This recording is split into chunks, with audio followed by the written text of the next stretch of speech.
تقلید ہمارے ہاں سمجھی نہیں گئی ہے بات. تقلید ہمارے عقائد میں نہیں ہے. تقلید ہمارا عقیدہ نہیں ہے کہ ہم نے کسی مرجع تقلید کو کچھ سمجھنا ہے. نہیں، کچھ بھی نہیں. ہمارے ہاں صرف رسول ہے اور ائمہ اہل بیت. ابھی یہ امام نے نقل کیا نا کہ علماء کے پاس جاؤ.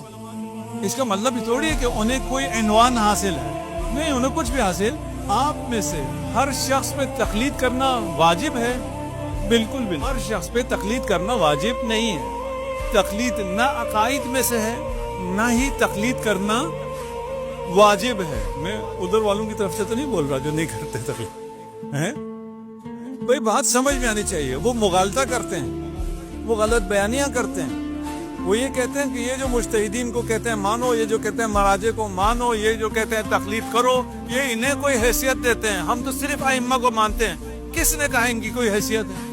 کوئی حیثیت نہیں، کچھ بھی نہیں ہے. سب کچھ شریک کا حق، حلال و حرام کا حق صرف اللہ کو ہے اور کسی کو بھی نہیں. رسول اور معصوم صرف اس حلال حرام کو بیان کرنے والے ہیں. ہمارا بالکل مختلف ہے. تشیع بالکل مختلف ہے. ہم اس معاشرے میں رہ کر یہ سمجھتے ہیں تشیع بھی وہی ہے. نہیں، بالکل یہ اکثر مختلف ہے. ان سب کو سمجھنا ہوگا. ابھی وقت نہیں ہے. میں ویسی ذہن میں آ گئی یہ بات.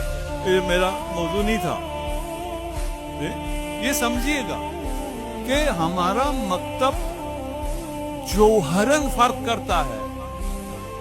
بھئی ایسا نہیں ہو سکتا کوئی در علم پہ رہے، کوئی در علم کو چھوڑے اور ان میں کوئی فرق نہ. ہم ان کی طرح نہیں ہیں.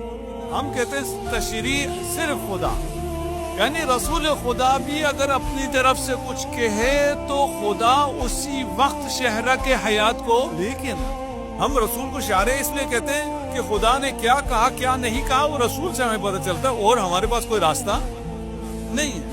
رسول نے کیا کہا نہیں کہا وہ صرف امام سے پتہ چلتا ہے، کوئی اور راستہ نہیں ہے. یہ ہمارا عقیدہ ہے.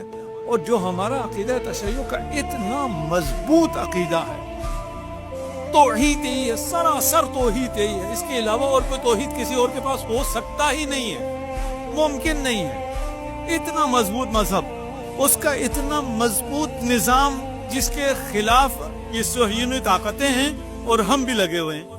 بہت سے لوگ بیچارے نہ پتہ نہیں ہے آ جاتے ہیں پروپیگنڈا. نہ تقلید واجب ہے، نہ تقلید عقائد میں سے ہے، نہ ضروریات میں تقلید کرنی ہے، نہ عقائد میں تقلید کرنی ہے.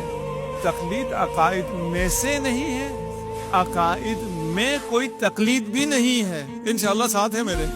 جس چیز کا آپ کو پتہ ہے ضروریات میں سے ہے، صبح کی نماز 2 رکعت ہوتی ہے، اس میں تقلید ضروری ہے؟ کوئی تقلید کی ضرورت نہیں.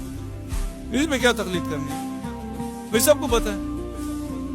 رمضان میں روزے رکھنے ہیں، تقلید کی ضرورت ہے؟ کسی تقلید کی ضرورت نہیں. رمضان میں روزے رکھنے ہیں. اس کے بعد جب ڈیٹیلز میں آ جاتے ہیں، جو سب کو پتہ ہے وہاں کسی تقلید کی ضرورت نہیں. جو مجھے پتہ نہیں ہے وہاں تقلید ضروری ہے، وہاں بھی تقلید ضروری ہے. یہی تو آ جاؤ نا کہ یہاں تقلید ضروری ہے، یہاں بھی تقلید ضروری نہیں ہے. پھر کیا کریں؟ خود سمجھ لو ڈائریکٹ. عام انسان سمجھ سکتا نہیں سمجھ سکتا؟ بالکل سمجھ سکتا ہے. یہ مجتہد عام انسانی تو ہے اور کیا ہے. کس نے کہا عام انسان نہیں سمجھ سکتا؟ ایک اشکال یہ کرتے نا، یہ لوگوں سے کہتے ہیں تم نہیں سمجھ سکتے. کیوں نہیں سمجھ سکتے؟ بھائی جو مجتہد ہوتا ہے وہ کون ہے؟ وہ فرشتہ ہے، معصوم ہے؟ نہیں، عام انسان ہے. اگر وہ عام انسان سمجھ سکتا ہے تو میں عام انسان بھی سمجھ سکتا ہوں. لیکن سمجھنا کسے ہے؟ قول صادق کو. اب میں بغیر کچھ کیے، بغیر کسی محنت کے، حتیٰ مجھے اردو پڑھنے لکھنے بھی نہیں آتی، قرآن سیدھے سرے سے پڑھنا ہی نہیں آتا، کتابوں کا مجھے پتہ ہی نہیں ہے معصوم کی احادیث ہوتی کہاں ہے. اور میں کہوں میں سمجھ سکتا ہوں، بھئی تو اپنے آپ کو نہیں سمجھ سکا.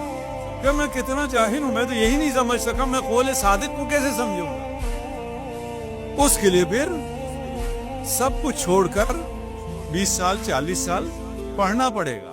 پڑھو مجتہد